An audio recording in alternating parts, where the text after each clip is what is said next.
Merci de rester fidèle au programme d'ITV. C'est parti pour cette édition du soir. Les titres. Les membres de la coopérative d'habitat de l'Institut de recherche et Gandour craignent de perdre les 4 hectares qu'ils occupent à Ndiakhirat dans la commune de Sangalkam au profit de la coopérative de la gendarmerie. Ils interpellent les autorités. Barthélémy Diaz n'a pas pu lancer les travaux de la mairie de Dakar à la cité Keur-Gorgui. La police était déjà sur place. Le maire de Mermoz Sacré-Cœur déplore l'attitude des autorités. Makouda, c'est dans le département de Bignona, les populations veulent plus de moyens pour étendre la culture du riz et atteindre l'autosuffisance alimentaire. Dans la zone, ils interpellent les autorités par rapport à l'avancée du sel qui menace leur champ. Fraude et corruption dans le monde du sport à Nioro, l'heure est à la sensibilisation. Plusieurs cas de fraude ont été notés dans la zone. Des jeunes talents en ont payé les frais. Voilà pour les titres. Le développement, c'est dans une poignée de secondes.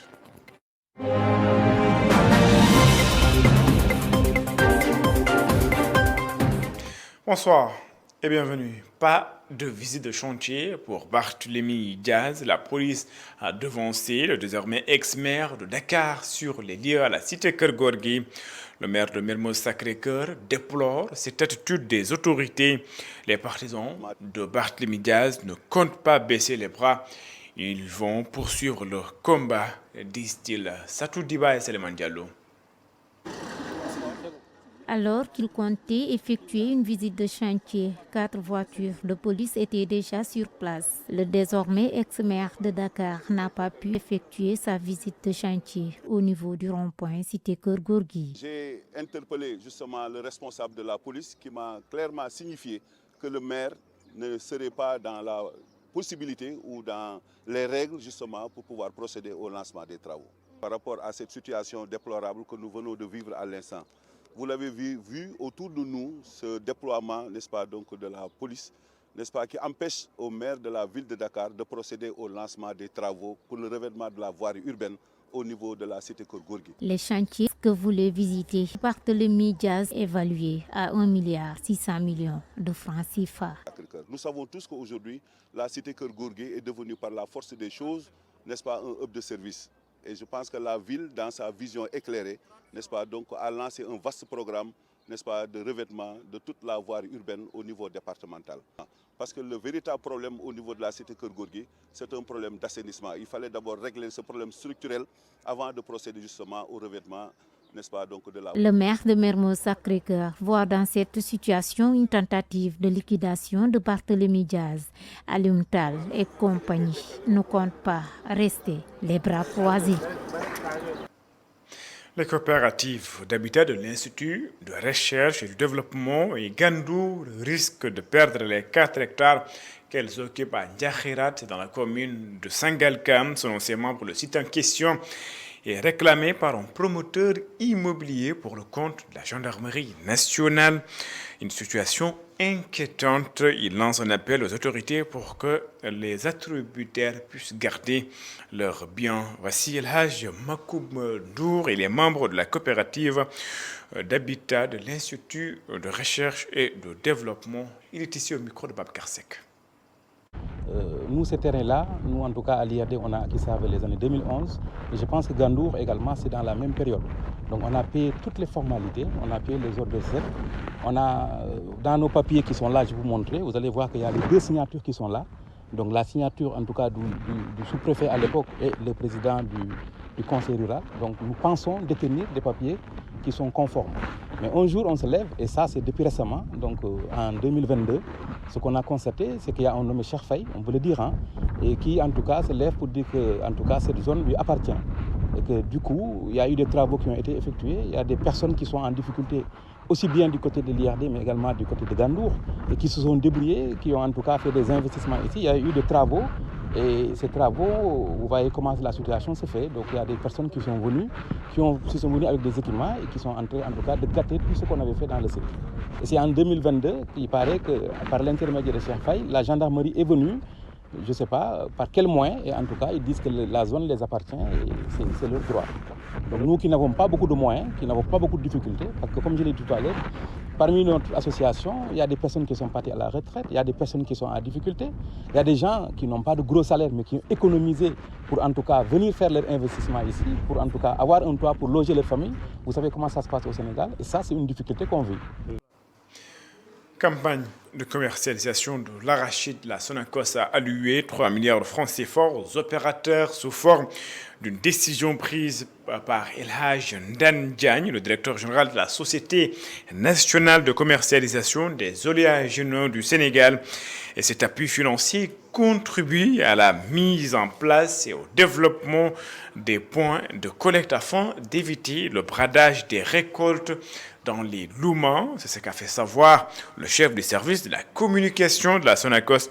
Il précise que les chèques seront disponibles aujourd'hui ou même demain. Voici Babacar Ndiaye, il est rejoint par El Hadj Malick Cissé. Vous savez, cette année, l'État du Sénégal a fixé le prix aux producteurs à 305 francs, ce qui par ailleurs est un bon prix, un prix rémunérateur, qui, je le rappelle, est aussi un prix plancher. C'est-à-dire qu'on peut acheter le kilogramme d'arachide au-delà de 305, mais jamais en deçà quand même. Sinon, on rentre dans l'illégalité.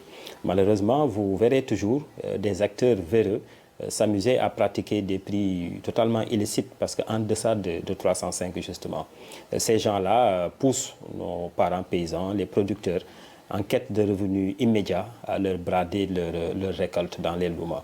C'est pour empêcher cela que le directeur général El Hadj Ndane Diagne a décidé d'allouer une somme de 3 milliards de francs CFA à nos partenaires, les opérateurs, ce sont des partenaires de la Sonacos. Monsieur le directeur général souhaite justement que cet important appui financier contribue à une plus grande fluidité des opérations dans les points de collecte pour éviter justement le bradage des récoltes dans les Loumans. Parce qu'il a compris que nos parents paysans devraient être mieux protégés. Les chèques disponibles pour ces opérateurs ont été signés ce week-end, ce samedi, et seront disponibles dès le lundi ou mardi au plus tard, Inch'Allah. La période de récolte du riz bat son plein en Casamance, à Makouda. C'est un village situé dans le département de Bignona. La récolte est promoteuse et les producteurs demandent des moyens pour étendre la culture et atteindre ainsi l'autosuffisance alimentaire dans la zone. Ils interpellent les autorités par rapport à l'avancée du sel qui menace, selon eux, les rizières. Hassan Ba et Daouda Sambo.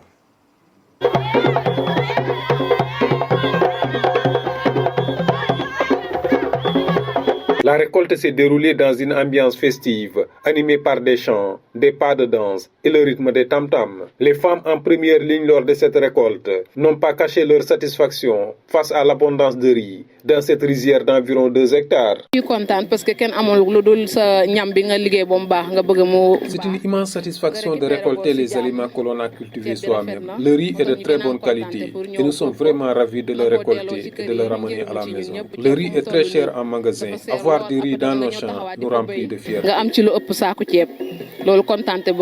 Le secrétaire général de la coopérative agricole des jeunes de l'arrondissement de Kataba 1, communément appelé Kaiten Wagne, a exprimé ses ambitions pour l'avenir, soulignant que si l'État leur fournissait le matériel agricole et les intrants nécessaires, ils pourraient améliorer leur rendement. On a cultivé comme surface, comme superficie, donc de plus de 2 hectares, mais nous avions cultivé avec nos propres moyens.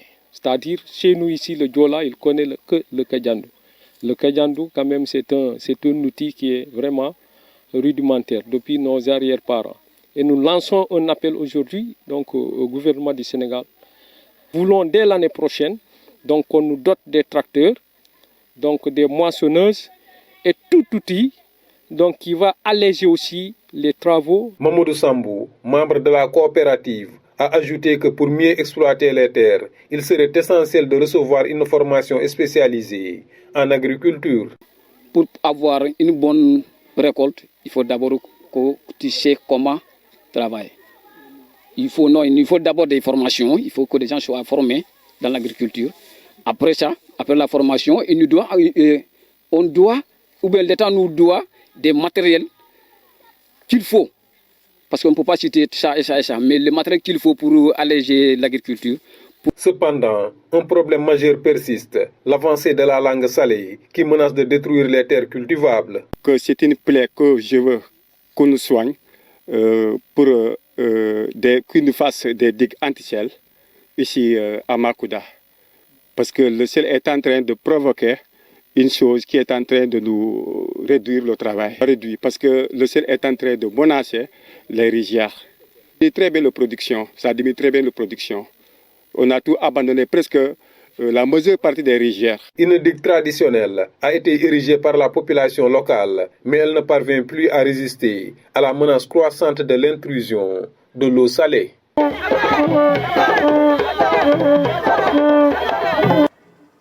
Hassan Ba, célébration de la 5e édition des journées de mise à niveau des entreprises cette année. La souveraineté économique est au cœur des échanges. Le bureau économique est au cœur des échanges. Donc le bureau de mise à niveau a accompagné 900 entreprises et a mobilisé 140 milliards de francs CFA.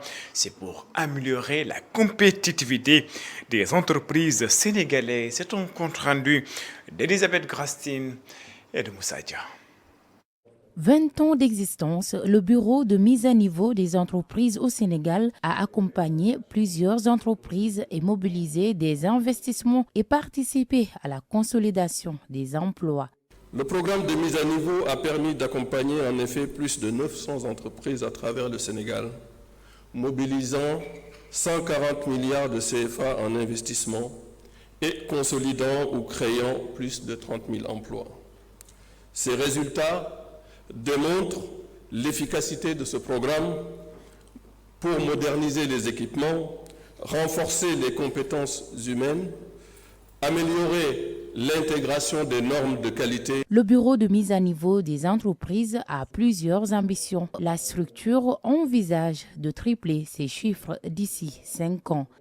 Notre ambition, en effet, est de tripler, voire quadrupler le nombre d'entreprises accompagnées dans les 5 prochaines années, de développer des champions nationaux capables de conquérir les marchés régionaux et internationaux, créer des écosystèmes industriels intégrés, notamment autour du secteur des hydrocarbures. Le ministre de l'Industrie et du Commerce souligne les défis majeurs à relever pour atteindre ces objectifs ambitieux.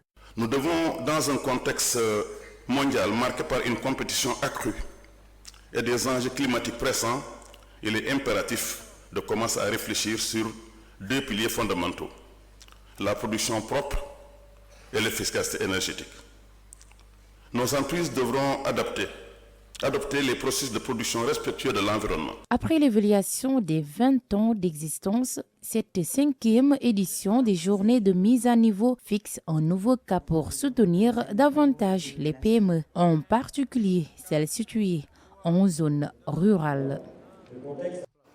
Le centre de formation judiciaire réunit les experts pour échanger sur la justice pénale et voir comment traiter les crimes internationaux en tirant également des leçons sur les expériences du Sénégal et de la Centrafrique à travers les chambres africaines extraordinaires et la Cour pénale de centrafricaine. Je vous propose également de suivre ce compte rendu de Ndeye Yalifal et de Mafal Fall. Le ministre de la Justice et garde des Sceaux, en présidant cette activité, a placé le thème au cœur de son intervention, mettant en lumière ses enjeux et son importance pour les réalités du moment. C'est avec un réel plaisir que je préside aujourd'hui l'ouverture de cette conférence internationale sur le thème « La justice pénale internationale à travers la Cour pénale spéciale centrafricaine » et les chambres africaines extraordinaires au sein des juridictions sénégalaises. Enseignements et perspectives. Fruit d'une collaboration à magnifier entre les centres de formation judiciaire et la Cour pénale spéciale de la République centrafricaine. Des recommandations et des enregistrements mutuels sont attendus selon le directeur général du centre de formation judiciaire, Souleymane Teliko. Oui, cette activité rentre dans le cadre des objectifs pédagogiques de notre établissement, qui est un établissement de formation Et qui dit formation dit forcément animation scientifique. Et dans ce cadre-là, nous avons jugé nécessaire d'organiser une rencontre pour tirer les enseignements de deux expériences majeures qui se sont déroulées en Afrique. La première, ce sont les chambres africaines extraordinaires que vous connaissez, qui ont été créées au Sénégal et qui ont jugé l'ancien président tchadien, M. Hissène Habré. Ce que nous attendons, c'est qu'il y ait un enrichissement mutuel, mais également, comme je l'ai dit, des recommandations qui seraient profitables à la fois à la justice sénégalaise. Durant 2 jours, le Centre de formation judiciaire, en collaboration avec le ministère de la Justice, poursuivront leurs réflexions autour de la justice pénale internationale et son avenir pour des solutions adéquates dans le secteur. Le journaliste Madiambal Diagne est rentré chez lui après son audition à la sûreté urbaine. Madiambal Diagne, pour rappel, a été auditionné après 2 plaintes. Une plainte de Diop Taïf, militant du parti PASTEF, et une autre d'Abdoulaye Sylla. Madiambal Diagne, donc, qui est rentré libre chez lui après son audition. Le journaliste, à travers un communiqué qui nous est parvenu, est revenu largement sur le déroulé de son audition. D'abord, sur son audition du vendredi, après la plainte de Ousmane Sonko. Madiambal Diagne s'est longuement expliqué suite à cette plainte. Il a également abordé la plainte d'Abdoulaye Sylla. Il s'est dit surpris de voir la plainte d'Abdoulaye Sylla. D'ailleurs, cette plainte fait suite à la publication d'un article dans le journal Le Quotidien. Madiambal Diagne dit qu'il n'a rien à se reprocher étant donné qu'il n'est ni le directeur de publication du journal ni le directeur général du journal Le Quotidien. Abdoulaye Sylla a d'ailleurs apporté ce qu'il qualifie d'un droit de réponse dans le journal. La plainte, selon lui, n'avait plus sa raison d'être. Après Ziguinchor et Dakar, la commune de Bargny a abrité la clôture de la 5e édition du gingembre littéraire. Nous parlons culture, bien sûr. Pour cette année, l'unité dans la diversité au Sénégal à travers l'exemple et cousinage à plaisanterie propre au pays de la Teranga était l'une des thématiques abordées. Babacar Seck. La 6e édition du gingembre littéraire de Continent Premier a été clôturée à Bargny par la restitution des thématiques qui ont été développées. Nous avions parlé de sport et cohésion sociale parce que souvent les gens comprennent que le sport c'est juste l'activité physique. Certes, et il faut l'élargir, comme le disait Sylvain Aristissé aussi, qui a fait le déplacement exceptionnellement de Paris. D'accord, il faut développer les activités physiques, mais n'oublions pas que le sport, comme la culture, peuvent apporter de l'argent, pour parler directement.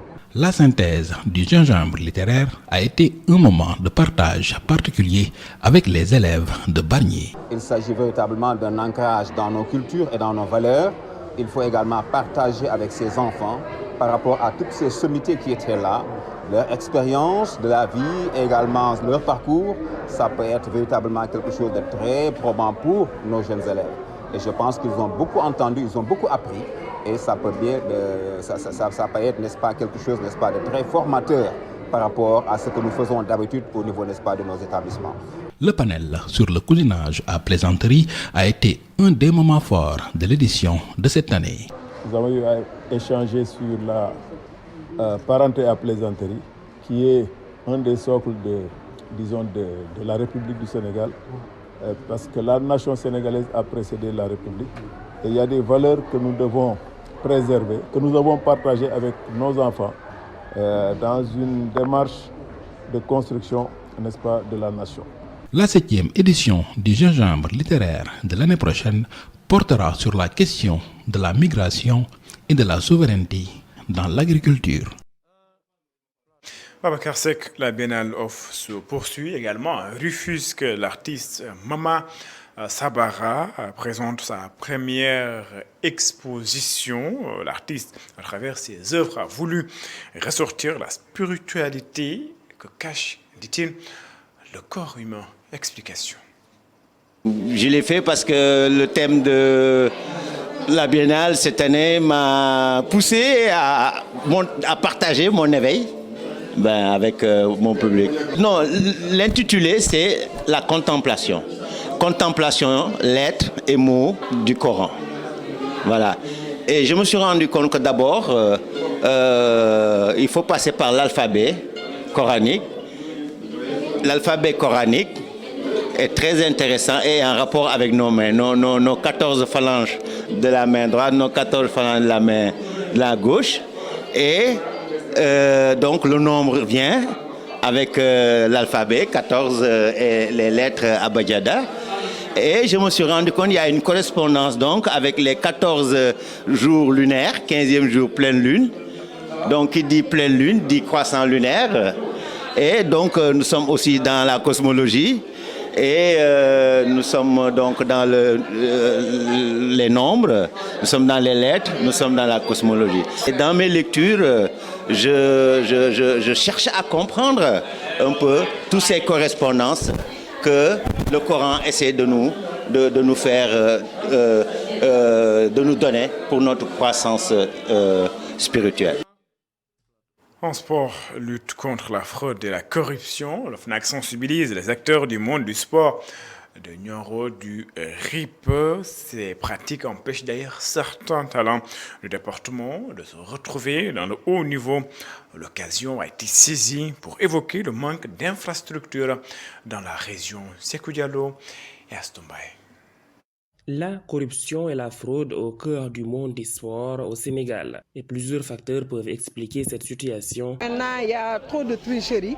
Des fois, tu veux prendre l'enfant pour lui demander de jouer dans une catégorie qui est vraiment plus fort que cet enfant-là. Les catégories, il faut les prendre avec sérieux. Nous disons non à la fraude.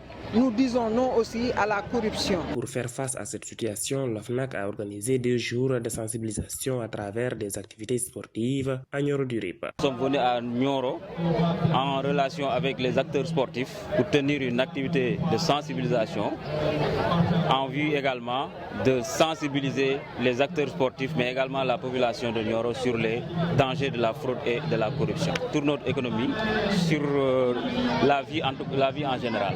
Un problème d'infrastructure se pose dans le département de Nioro. Le seul terrain basket qui existe à Nioro commune est dans un état de dégradation très avancé. L'état est vraiment dégradant. Je fais appel aux autorités de cette localité. Premièrement, il y a un problème d'infrastructure. Donc, des terrains de football et de handball et de basketball. Donc c'est un manque réel. Il y a aussi le problème de formation. Nos encadreurs n'ont pas subi de formation. Ils sont très motivés, ils encadrent les enfants, ils les aident. Mais tu ne peux pas encadrer un enfant alors que toi, tu n'as pas subi une formation. Les disciplines sportives concernées par les activités de sensibilisation de la FNAC à Nioro étaient le football, le basket, handball et des démonstrations de taekwondo. C'est d'ailleurs, c'était mon sport, signé Sekou Diallo qui m'a fait cette édition. Merci de l'avoir suivi. Excellente suite de programme sur les antennes d'ITV. Au revoir.